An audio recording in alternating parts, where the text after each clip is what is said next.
And why not? They're looking forward to an important date, dinner at home with the family. When grocery stores were a luxury and money was scarce, farm families had 30 tried-and-true dinners that could feed anyone who showed up at the table. As far as these boys are concerned, well, hamburgers and hot dogs are... These weren't just meals.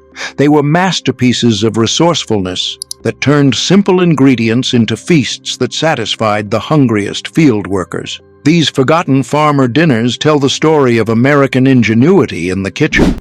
Each recipe represents generations of knowledge about making something extraordinary from what the land provided. Let's rediscover these incredible meals that built our country. The threshing crew's ultimate feast. Picture 15 hungry men walking in from the fields at noon. Dust on their clothes and sweat on their faces. They expected a meal that could fuel them through the afternoon of backbreaking work. Farm wives knew exactly what to serve. The threshing crew's ultimate feast started with a massive pot roast, surrounded by every root vegetable from the cellar. This wasn't just dinner. This was a calculated strategy to feed the hardest working crew in the county without breaking the family budget. Carrots, potatoes, turnips, and onions all cooked together in one enormous roasting pan. The beauty was that this meal could stretch to feed anyone who showed up. An extra worker meant another scoop of vegetables, not panic in the kitchen. The secret was starting before dawn and letting everything slow cook while the morning chores got done. Sunday's golden promise. Sunday meant one thing on the farm. The best chicken in the yard was about to become dinner. Farm families didn't just fry chicken. They created a complete ritual around selecting, preparing, and serving their prized birds. The chosen hen met her fate Saturday evening, giving the meat time to rest before Sunday's grand preparation. The milk gravy, made in the same skillet, captured every bit of crispy goodness left behind. Those brown bits, stuck to the bottom of the cast-iron pan, held the secret to gravy that could make grown men weep with satisfaction. This wasn't convenience food, it was a weekly celebration that required planning, skill, and perfect timing. The lard had to reach exactly the right temperature. Too cool and the chicken absorbed grease. Too hot, and the outside burned before the inside cooked through. Children learned to pluck feathers while mothers heated the lard to that crucial temperature. Young hands worked alongside experienced ones, learning techniques that would feed their own families someday. The gravy technique alone separated good cooks from great ones, using fresh milk from the morning milking. The cream that had risen overnight made the gravy rich and golden, nothing like the thin store-bought substitutes that came later. Churn day's double reward. Making butter was exhausting work, but smart farm wives turned churn day into something special. The cream separator had done its job, leaving thick cream ready for the long process of churning into golden butter. While the cream turned to butter in that wooden churn, chicken simmered on the stove and fresh egg noodles rolled out on the kitchen table. 3 separate tasks happening at once, each requiring perfect timing to come together at dinner time. The real genius was serving it all over mashed potatoes, creating the ultimate comfort food combination. This wasn't just a meal, it was engineering designed to use every bit of dairy richness the farm could produce in one satisfying dinner. Fresh buttermilk from the churn, cream from the separator, and eggs from the henhouse all came together. The buttermilk that remained after churning became part of the noodle dough. The cream went into the mashed potatoes. Nothing got wasted on churn day. Rolling noodles by hand was an art that mothers taught daughters on churn days. The dough had to be rolled thin enough to cook quickly, but thick enough to hold up under the weight of chicken and gravy. When the pig became dinner, butchering day meant the entire farm community came together for one of the year's most important events. The blue enamel roaster came out for special occasions, and fresh pork with scalloped potatoes was the celebration meal that honored everyone's hard work. That distinctive blue roaster could hold enough food to feed a dozen hungry helpers who had spent hours processing the pig. Nothing could be wasted when a family invested months raising a pig for the table. Every scrap of meat found its purpose, and the choicest cuts went straight into the roaster with layers of thinly sliced potatoes from the root cellar. Layer after layer of sliced potatoes and fresh pork created a dish that could feed the neighbors who helped with butchering. The potatoes absorbed the rich pork drippings while the meat stayed tender and juicy, creating flavors that made the hard work worthwhile. The cream sauce binding everything together came from the farm's own dairy cows. That morning's milk provided the base for a sauce that turned simple ingredients into something worthy of the community feast. This meal represented months of planning, from raising the pig to growing the potatoes to timing the butchering perfectly. The oat bin secret. When meat was scarce, farm wives discovered that oats could transform a small amount of ground beef into a feast. A pound of hamburger that might feed 3 people suddenly stretched to satisfy 8 hungry mouths when mixed with ground oats from the feed bin. This wasn't just meatloaf. It was engineering designed to feed a large family with whatever protein they could afford. The oats absorbed moisture and expanded, creating bulk that made expensive meat go twice as far without anyone feeling cheated. The ketchup glaze on top made it look like a special occasion meal, even when money was tight. That shiny red coating transformed humble ingredients into something that looked like it belonged on a restaurant table. The sweet, tangy flavor masked any hint that this was stretcher food. Ground oats from the feed bin stretched the meat while adding nutrition and substance. Farm wives ran whole oats through their hand-crank grinders, creating a coarse meal that bound with the beef like magic. The oats added fiber and vitamins that store-bought breadcrumbs couldn't provide. Farm families ate this during lean times, but remembered it fondly, because it never felt like deprivation. Children asked for seconds and thirds, never suspecting they were eating Depression-era survival food. The secret was mixing the oats with milk and eggs to create a texture that fooled everyone. The milk softened the oats, while the eggs bound everything into a loaf that sliced clean and held together perfectly. Pounding out tough times. Round steak was cheap because it was tough, but farm wives knew exactly how to transform it into something tender. The butcher sold this cut for half the price of better steaks because most people couldn't figure out how to make it edible. The meat mallet came out first, pounding the steak until it submitted to their will. Those wooden mallets with the textured heads broke down the tough fibers that made round steak chewy. Farm wives pounded with rhythm and purpose, flattening the meat until it doubled in size. Flour, tomatoes, and onions created a gravy that could make shoe leather taste good. The flour coating caught the drippings during browning, creating the base for a sauce that would simmer for hours. Canned tomatoes from the previous summer's harvest added acidity that helped break down stubborn meat fibers. This technique turned the cheapest cut of beef into a meal that satisfied the hungriest farm workers. What started as tough, stringy meat became fork-tender perfection that fell apart at the touch of a knife. Swiss steak required patience, slow cooking for hours, while other chores got done around the farm. The low heat and long cooking time transformed tough connective tissue into rich, silky texture. The tomato-onion gravy was the real star, rich enough to make everyone forget they were eating budget meat. That sauce captured all the concentrated flavors from browning and slow cooking, creating something that tasted expensive. Farm wives took pride in their ability to make tough cuts, tender through skill and determination. This dish proved that technique mattered more than expensive ingredients when feeding a family. The hayfield hero. When hay season arrived, farm wives needed meals that could simmer unattended while everyone worked the fields. The timing was always unpredictable. Weather could change in an hour, and crews might work until sunset or come in early when equipment broke down. The Nesco roaster became the hero of harvest time.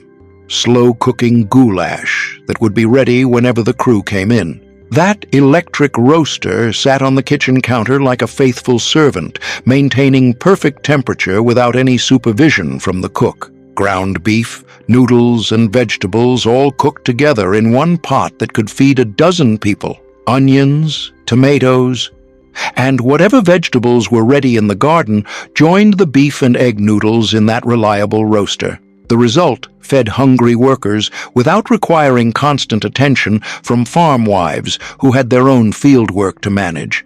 This wasn't fancy cooking, it was strategic meal planning for the busiest time of year. Every ingredient had to earn its place by being hearty, filling, and capable of long cooking without turning to mush. The best part was that it actually improved the longer it cooked. Perfect for unpredictable farm schedules. The flavors melded together over hours of gentle heat, creating something richer than any quick meal could achieve. Farm wives could start it at dawn, and no dinner would be perfect, whether the crew returned at noon or sunset. August's garden treasure. Late summer meant cabbage heads the size of basketballs growing in the garden and rows of glass jars filled with tomato sauce from the previous year's canning. August was the perfect time to combine this year's fresh cabbage harvest with last summer's preserved tomatoes. Rolling cabbage leaves around seasoned rice and meat created individual packages of comfort that could feed the whole family. Each leaf had to be blanched in boiling water until it was pliable, but not mushy, then carefully wrapped around a mixture of ground meat, rice, and onions. The tomato sauce came from jars preserved the summer before, connecting this year's harvest to last year's abundance. Opening those jars released the concentrated flavor of summer tomatoes that had been captured at their peak and stored in the cellar through winter and spring. This dish required patience and skill. Each roll had to be perfect, each leaf blanched just right. Too long in the boiling water and the leaves fell apart. Too short, and they cracked when rolled. Farm wives developed the timing through years of practice. Farm wives made dozens at once, knowing that cabbage rolls improved with time and reheating. The flavors melded together overnight, making day-old cabbage rolls even more satisfying than fresh ones.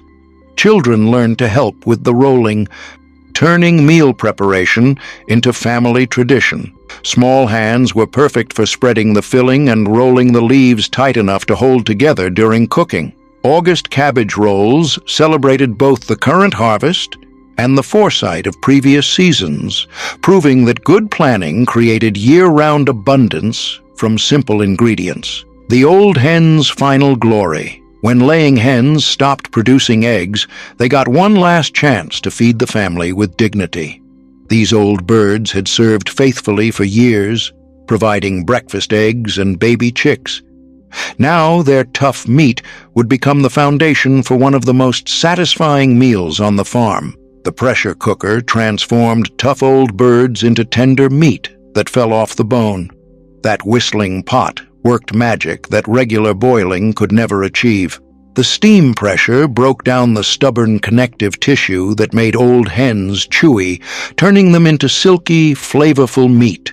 Drop dumplings made from simple flour and water stretched the meal to feed everyone at the table. Farm wives mixed basic flour with just enough water to form a thick batter, then dropped spoonfuls directly into the bubbling broth. Breakfast's evening victory. Sometimes the best dinner was actually breakfast served when the sun went down. Farm families discovered this truth during the busiest seasons when traditional cooking took too much time and energy after 16-hour workdays. Biscuits and sausage gravy represented comfort food at its most fundamental level. The combination delivered everything a tired body needed: carbohydrates for energy, protein for strength, and fat for satisfaction. No fancy ingredients required, just flour, milk, and meat from the farm's own production. Farm families discovered that breakfast foods could satisfy dinner hunger just as well as traditional meals. The beauty was in the simplicity. Hot biscuits split open and smothered in rich, peppery gravy that stuck to hungry ribs better than most elaborate dinners. The key was making everything from scratch. Biscuits that were fluffy, gravy that was rich and peppery.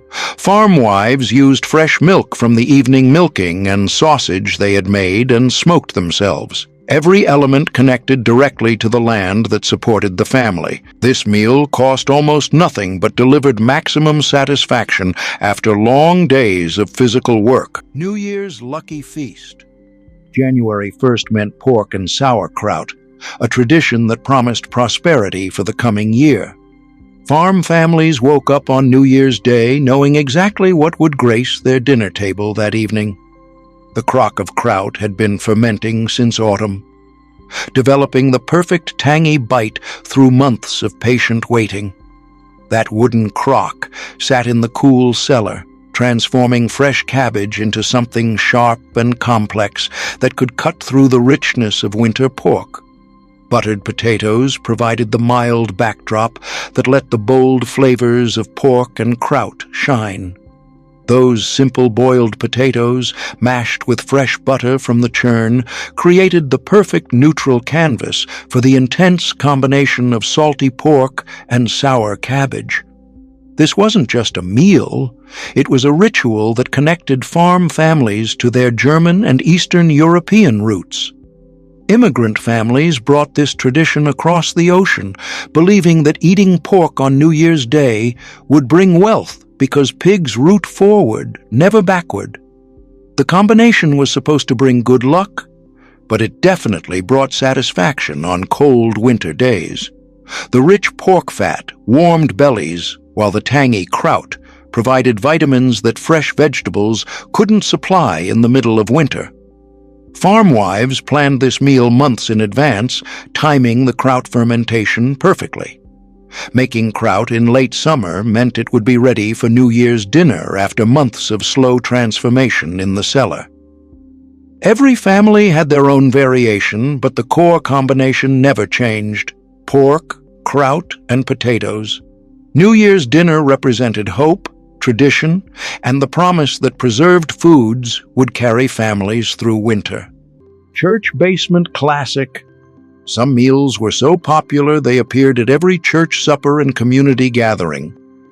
Beef and wide noodles over mashed potatoes became the gold standard that every church basement cook knew by heart.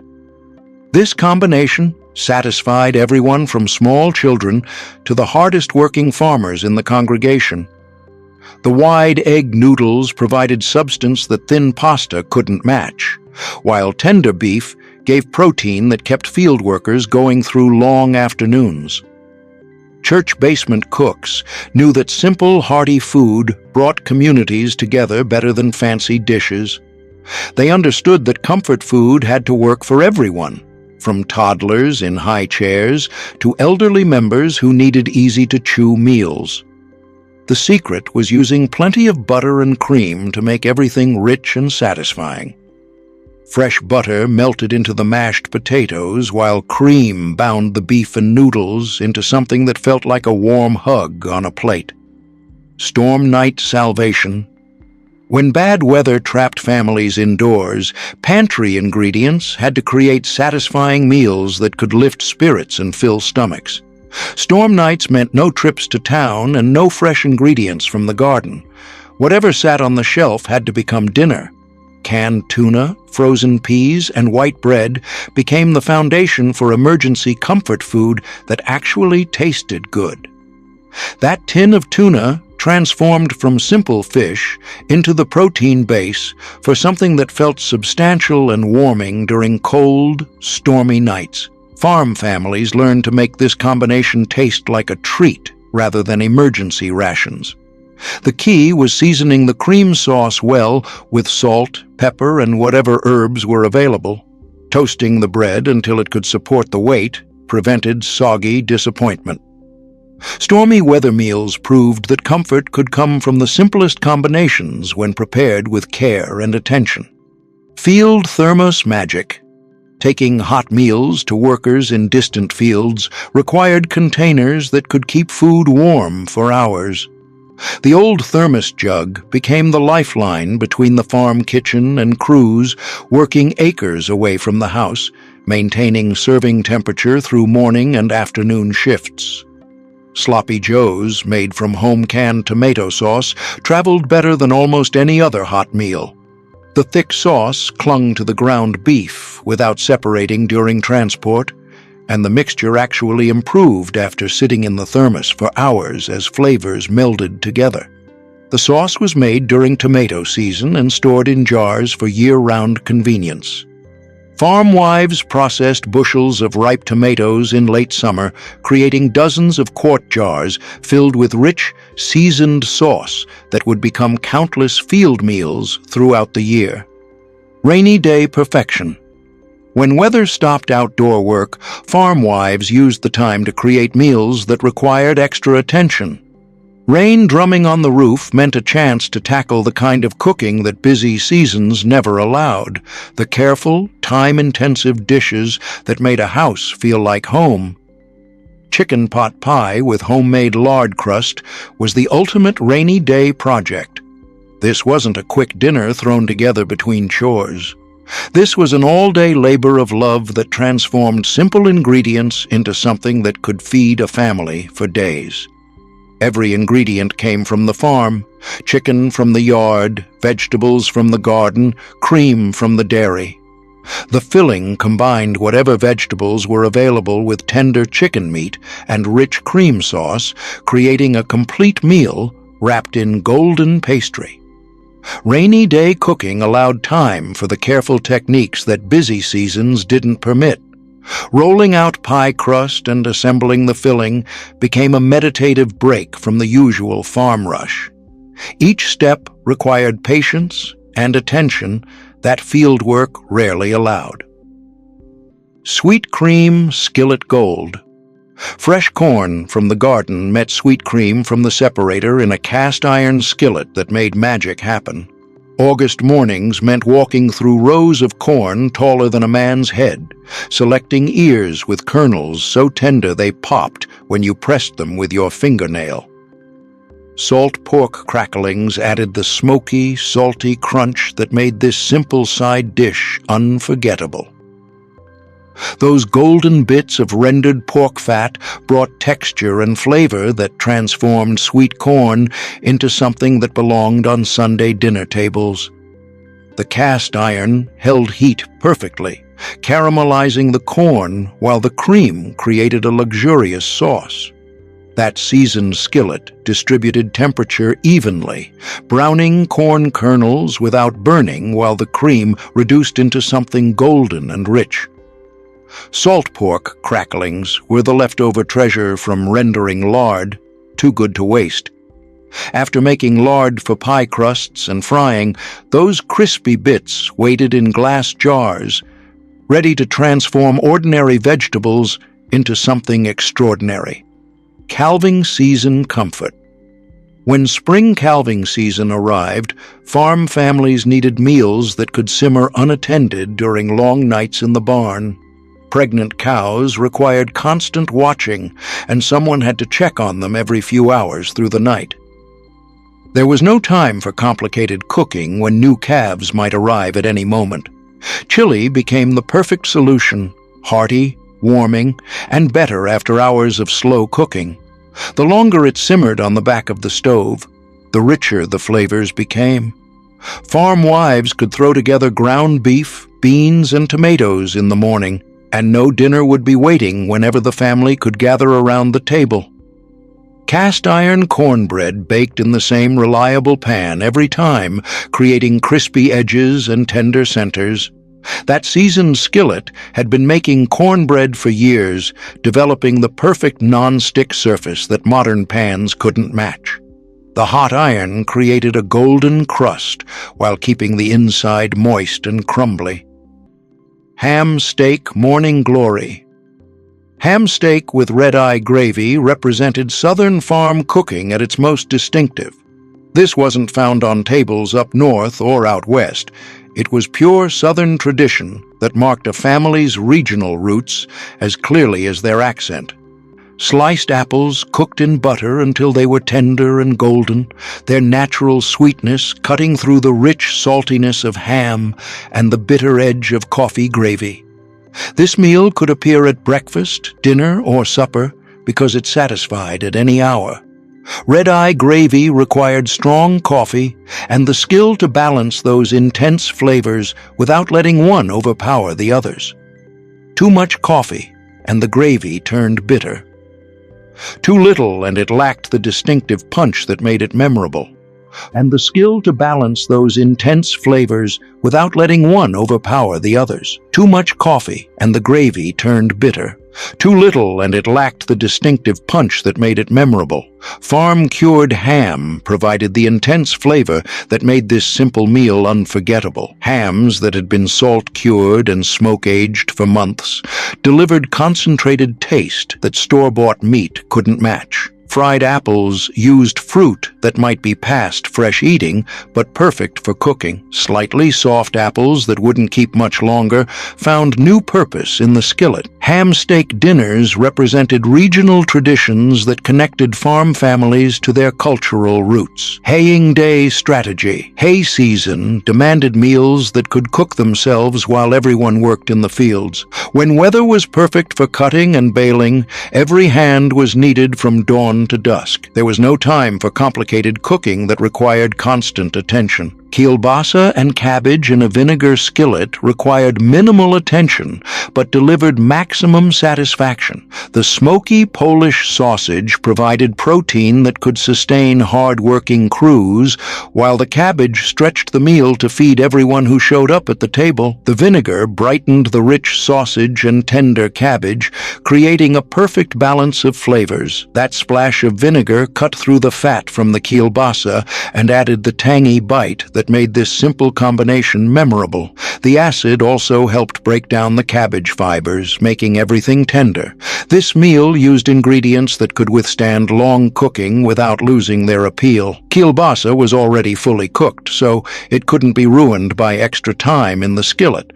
Cabbage actually improved with slow cooking, becoming sweet and silky. First picking paradise. The first new potatoes and peas of the season deserved a preparation that honored their delicate perfection.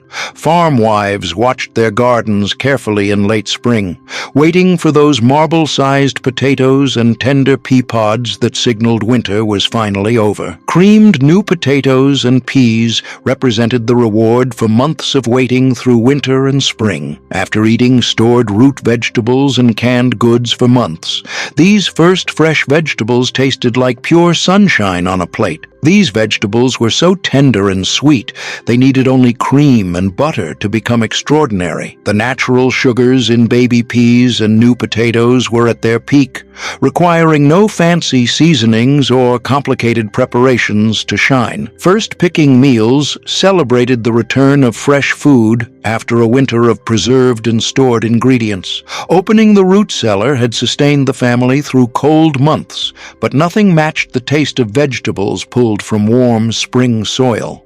New potatoes had skins so tender they didn't need peeling, just gentle scrubbing under cool water. Those paper-thin skins held all the flavor and nutrients, making peeling a waste of both time and taste. Fresh peas were sweet enough to eat raw, but even better when barely cooked in rich cream. The key was cooking them just long enough to warm through, while keeping their bright green color and crisp texture.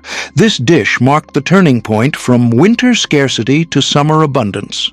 First picking celebrations reminded farm families why they endured the hard work of gardening through another season. Iron tonic tradition. Liver and onions wasn't just dinner, it was medicine disguised as a meal. Farm wives served this combination, knowing it would build strength in growing children and cure the fatigue that came from long days of physical work. Farm families understood that iron-rich liver could cure weakness and pale complexions better than any store-bought tonic. Children who complained of being tired got liver for dinner until their energy returned. Working men who felt run down found themselves facing plates of liver until their strength came back. Sweet cream gravy made the strong-flavored liver palatable even for reluctant eaters. That rich, smooth sauce covered the intense mineral taste that made children wrinkle their noses.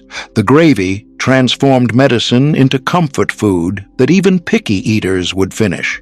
This meal appeared regularly on farm tables because hard work demanded strong bodies and steady energy. Farm wives scheduled liver dinners based on the family's needs, more often during harvest season when everyone worked from dawn to dusk. The key was not overcooking the liver, keeping it tender rather than tough and bitter. Overcooked liver became like shoe leather and tasted twice as bad. Perfect timing meant liver that was cooked through but still tender enough to cut with a fork. Onions provided the sweet contrast that balanced liver's intense mineral flavor. Those caramelized onions added natural sweetness that softened the strong taste without masking the nutrition the family needed. Farm wives knew that good nutrition sometimes required making medicine taste like comfort food. Iron tonic dinners represented the practical approach farm families took to maintaining health through food. Winter jar treasure, glass jars of home-canned beef tips represented security during long winter months. Farm wives spent summer days processing tender cuts of beef into sealed jars that would feed the family when snow covered the ground and fresh meat was scarce. The canning process began with selecting the finest cuts from freshly butchered beef, typically the chuck or round that would become tender through pressure canning. Each piece was cut to uniform size, ensuring even cooking and perfect presentation when the jar was opened months later. The meat was packed carefully into sterilized quart jars, leaving precisely 1 inch of headspace to allow for proper sealing. Raw packing was the preferred method for beef tips, as it preserved more natural juices than hot packing. Salt was added to each jar, 1 teaspoon per quart, not for flavor, but to help draw out moisture during processing. The filled jars went into the pressure canner for 90 minutes at 10 pounds pressure, a process that guaranteed both safety and tenderness. The tender meat needed only reheating and serving over buttered bread to create a satisfying meal. Those beef tips had been cooked once during the canning process, making them fork tender and ready to eat with minimal preparation. Winter jar meals proved that summer's preservation work paid dividends when fresh food was hard to come by. Beef tips canned at home were more tender and flavorful than anything available in stores. The home canning process broke down tough fibers while sealing in all the rich, meaty flavors. Each jar held chunks of beef that had been carefully selected and processed at the peak of quality. Opening a jar of home-canned beef tips released aromas that filled the winter kitchen with the promise of summer abundance. The meat emerged fork tender, surrounded by its own rich juices that had concentrated during the canning process.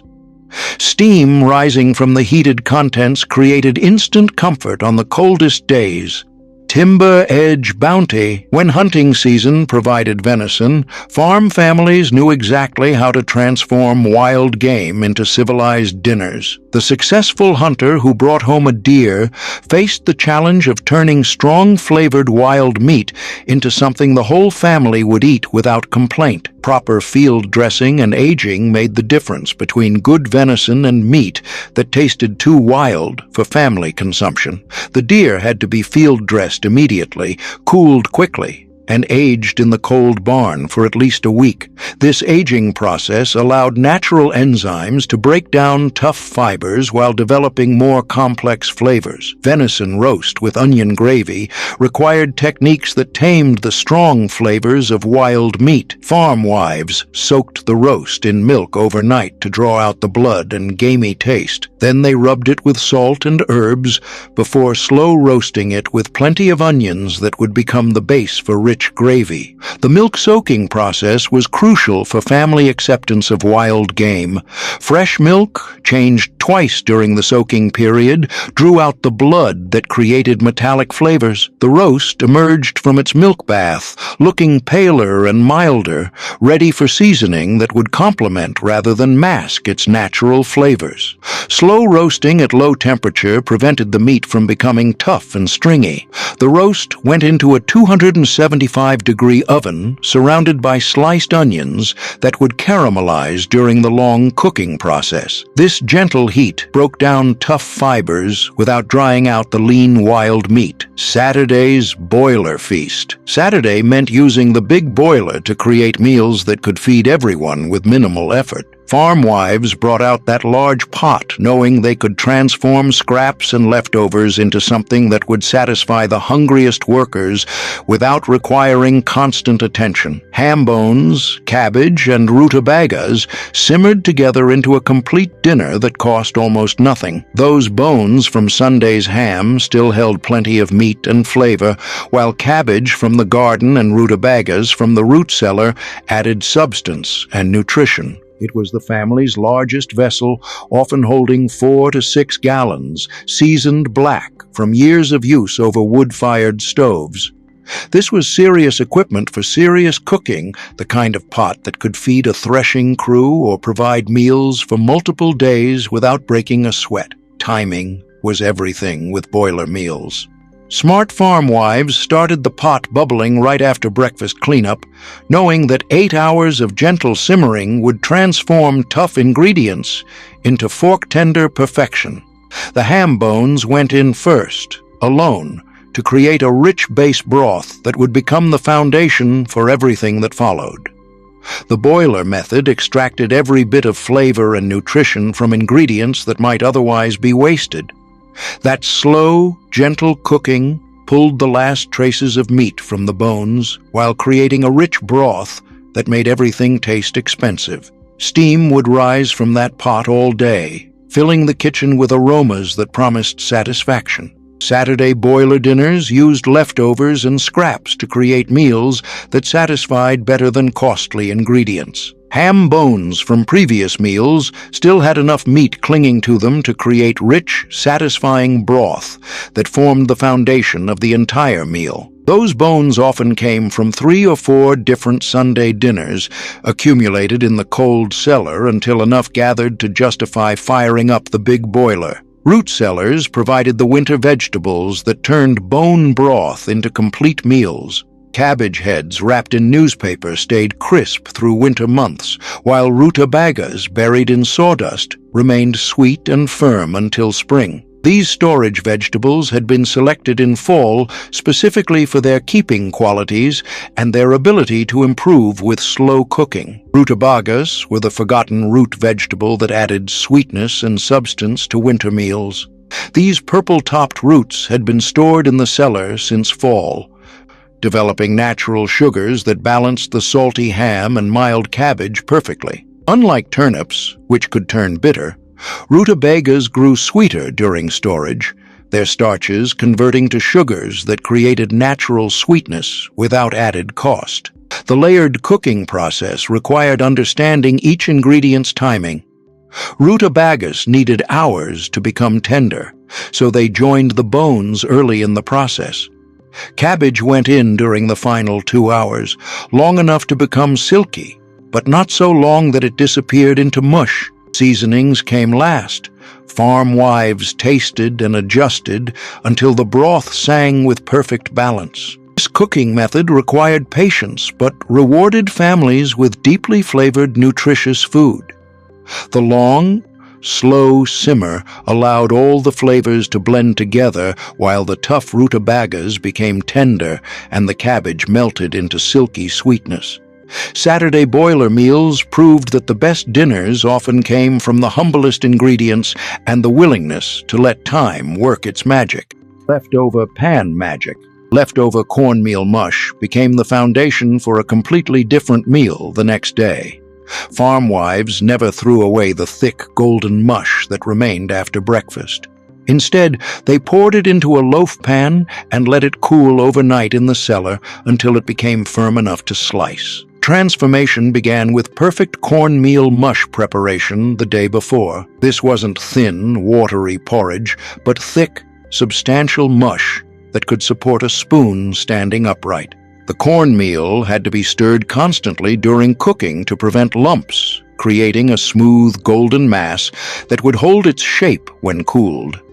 Slicing cold mush and frying it until crispy transformed humble leftovers into something special. Those thick slices hit the hot cast iron skillet with a satisfying sizzle, developing golden crusts that crackled when you bit into them.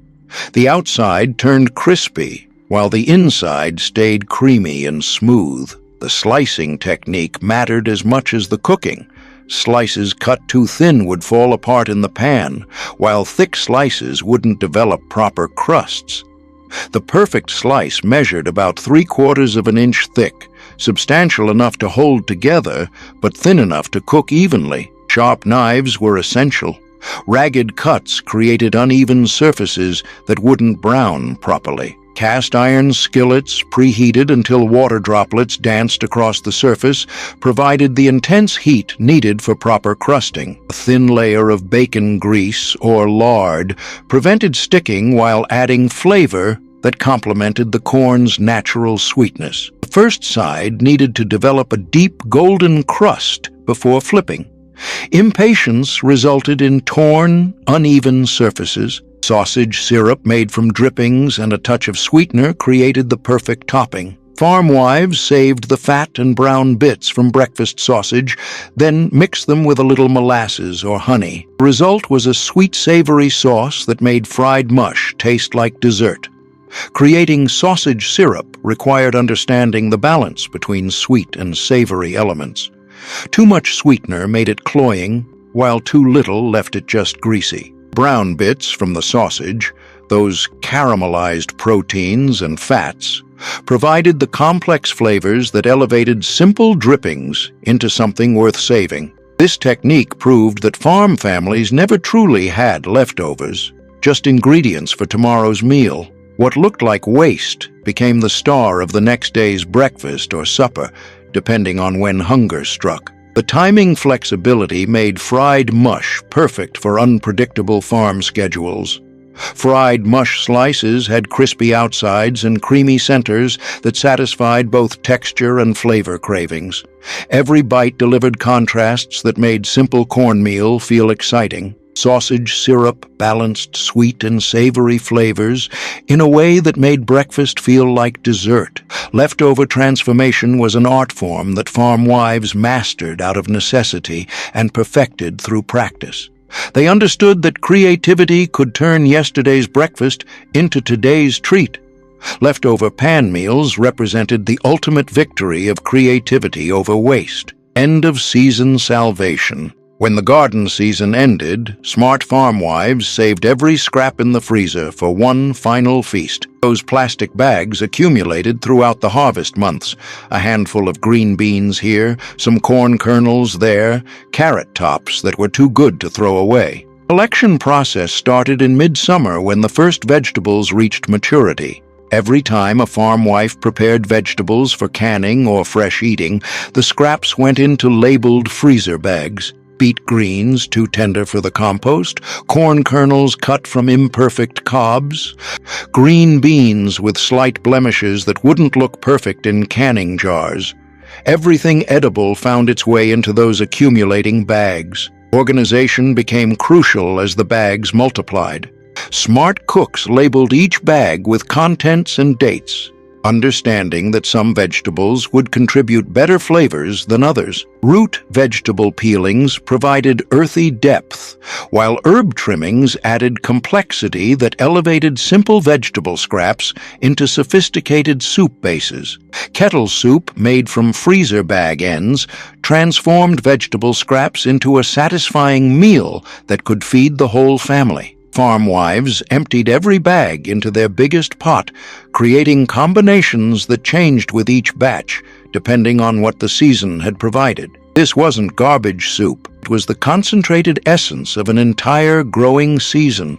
Every spoonful contained the memory of July tomatoes, August corn, September beans, and October carrots. Flavors told the story of months spent tending, harvesting, and preserving. The cooking process required intuition developed over years of similar soup making. Heartier vegetables like carrot chunks and potato pieces went in first, needing longer cooking times to become tender. Leafy greens and herb trimmings waited until the final minutes, preserving their bright flavors and preventing them from disappearing into mush. Seasoning end-of-season soup challenged even experienced cooks because every batch contained different combinations of vegetables. The soup might be predominantly corn-flavored one year, heavy with tomato the next. Every spoonful contained the memory of July tomatoes, August corn, September beans, and October carrots. The flavors told the story of months spent tending, harvesting, and preserving. The cooking process required intuition developed over years of similar soup making. Heartier vegetables like carrot chunks and potato pieces went in first, needing longer cooking times to become tender.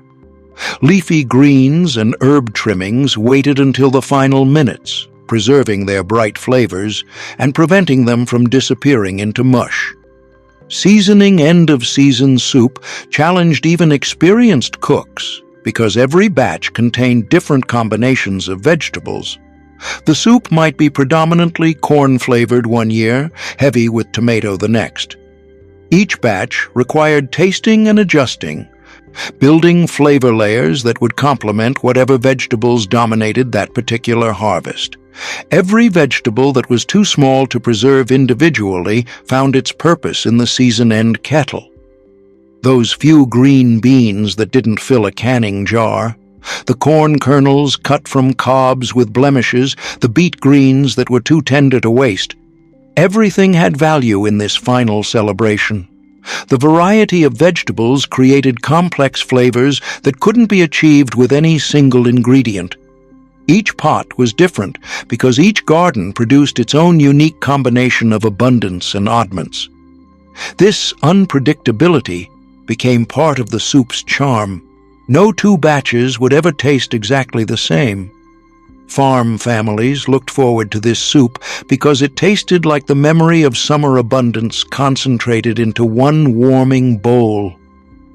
Nothing edible was ever wasted when creative cooks could transform scraps into satisfying meals. End-of-season soup represented the perfect closure to months of gardening and preserving work. Barn shift sustenance. Late-night barn shifts during calving season required food that could be eaten quickly and quietly.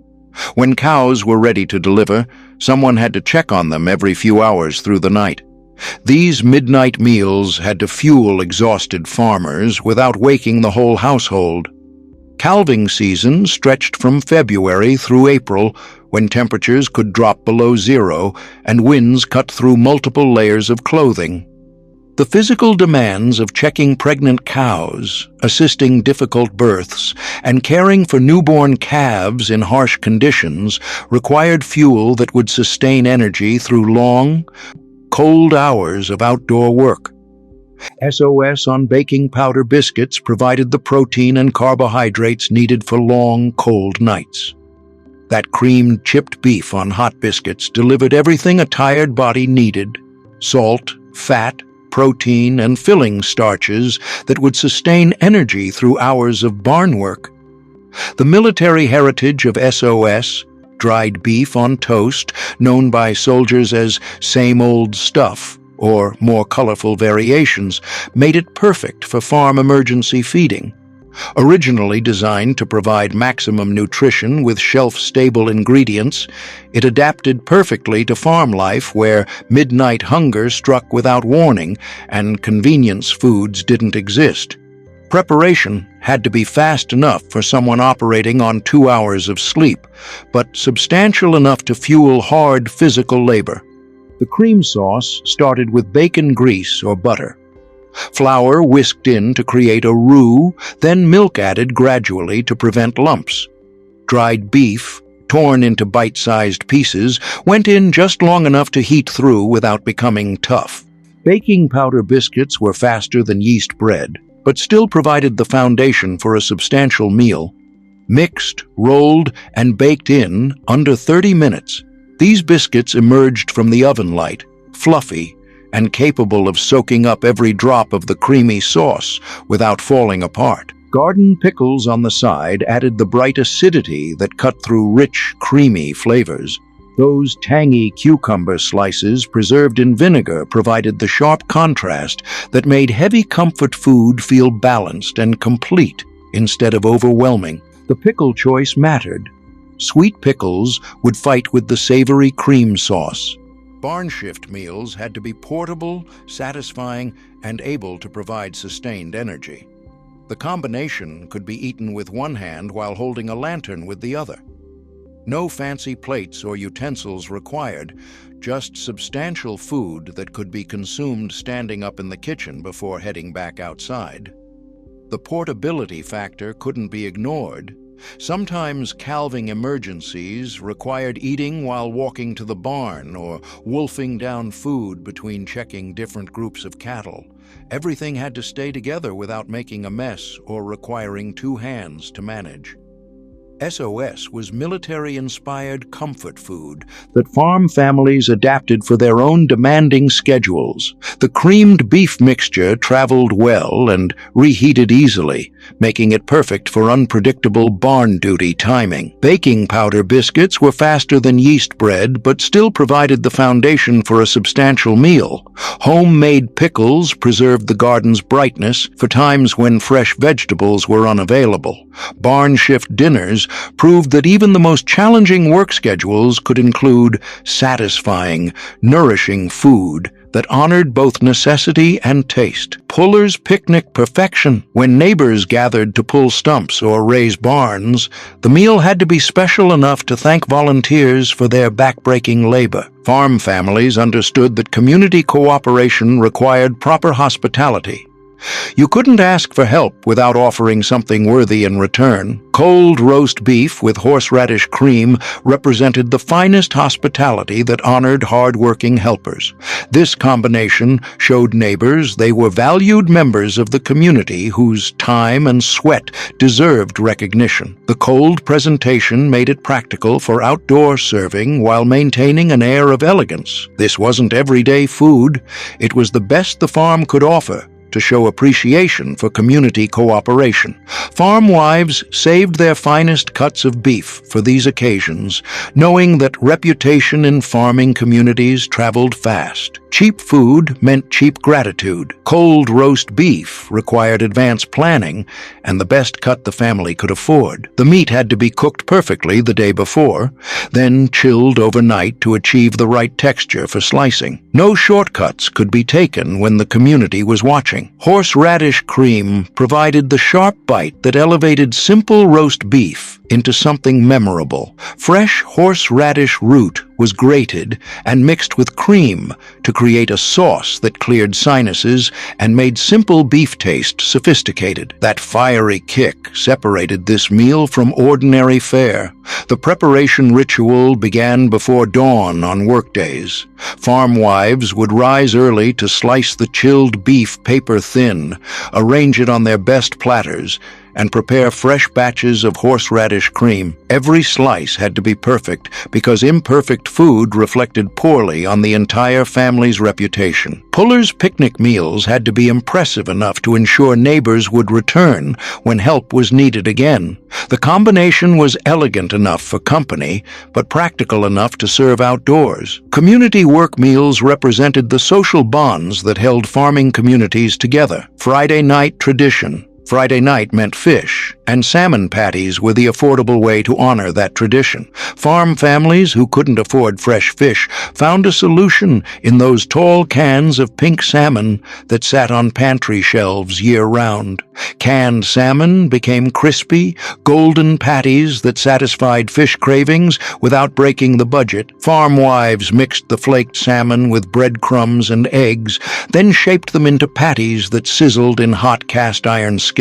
The outside developed a golden crust, while the inside stayed moist and flaky.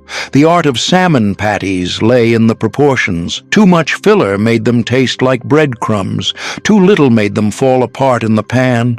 Experienced cooks knew to drain the salmon thoroughly, removing every bit of liquid that could make the mixture too wet. The best patties held together without being dense, crispy without being dry.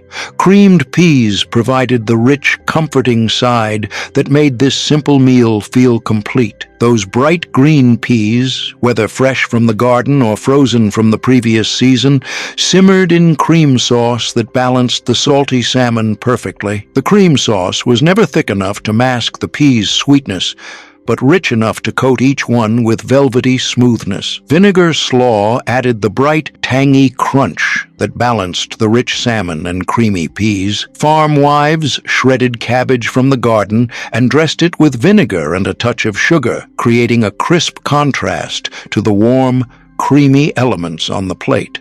The slaw had to be made fresh for each meal. Yesterday's wilted cabbage wouldn't provide the sharp crunch that made the combination work. Friday fish dinners connected farm families to religious traditions, even when fresh fish wasn't available. The Catholic practice of eating fish on Fridays meant families needed affordable options that could feed everyone without requiring trips to distant fish markets. Salmon patties democratized the Friday fish tradition, making it accessible to families far from oceans or rivers. The Friday night ritual became something children looked forward to. The sizzle of patties in the skillet, the smell of creamed peas bubbling on the stove, the sharp tang of fresh slaw cutting through rich flavors. These sensory memories would follow them long after they left the farm. Salmon patties proved that canned fish could be transformed into something that felt special and deliberate. The combination of textures, crispy patties, creamy peas, crunchy slaw, made this meal memorable enough to become a weekly tradition. Company night excellence. When special company came to dinner, farm wives brought out their finest ingredients and best techniques. The good china came down from the high shelf, and the best cuts of meat came up from the cellar. This wasn't the time for everyday meals or shortcuts. Chuck roast with pressure-canned green beans represented the pinnacle of farm family hospitality. That tender roast had been selected carefully from the best part of the beef, while the green beans came from jars that had been processed at the peak of summer freshness. Company meals required days of preparation. The roast had to be chosen weeks ahead when the beef was butchered, then aged properly in the cold cellar. The green beans had been selected at their peak of tenderness, processed in small batches to ensure perfect texture and color. Every element on the company plate represented months of planning and the best the farm could produce. The roast itself demanded perfect timing, slow cooked until fork tender but not falling apart, seasoned with herbs from the kitchen garden and presented whole before carving at the table. This wasn't pot roast chopped up and served family style. This was restaurant presentation that showed guests they were worth the extra effort. Pressure-canned green beans retained more color and texture than other preservation methods. Those bright green beans looked like they had just been picked from the garden, not stored in jars for months. The pressure canning process kept them firm and flavorful in ways that water bath canning couldn't achieve. Farm wives took pride in green beans that looked fresh in February, proof of their skill in preservation. The onions cooked with the beans added sweetness that complemented the rich, tender roast. Those caramelized onions had absorbed the beef drippings while adding their own mellow flavor to every forkful of vegetables. The timing had to be perfect. Onions added too early would disappear into mush, too late would remain sharp and raw. Company presentations extended beyond the food itself. The table was set with the wedding china and good silverware, cloth napkins replaced everyday paper, and candles provided warm light that made everyone look their best. The dining room table, reserved for special occasions, replaced the everyday kitchen table where the family usually gathered. Company night dinners required advanced planning and the willingness to use the best preserved foods. This meal demonstrated that farm families could create restaurant-quality food from their own resources. Company night excellence proved that hospitality was measured not in expense, but in care and attention to quality. These 30 forgotten dinners represent more than just meals. They're a masterclass in resourcefulness that built America. Every dish tells the story of families who understood that creativity and skill mattered more than expensive ingredients. Farm wives transformed tough cuts into tender feasts, stretched scarce meat with garden vegetables, and created comfort from whatever the land provided. They knew that feeding people well meant more than just filling stomachs. It meant creating memories and traditions that held communities together. Share your memories of these forgotten feasts in the comments below. Help keep these incredible traditions alive for the next generation.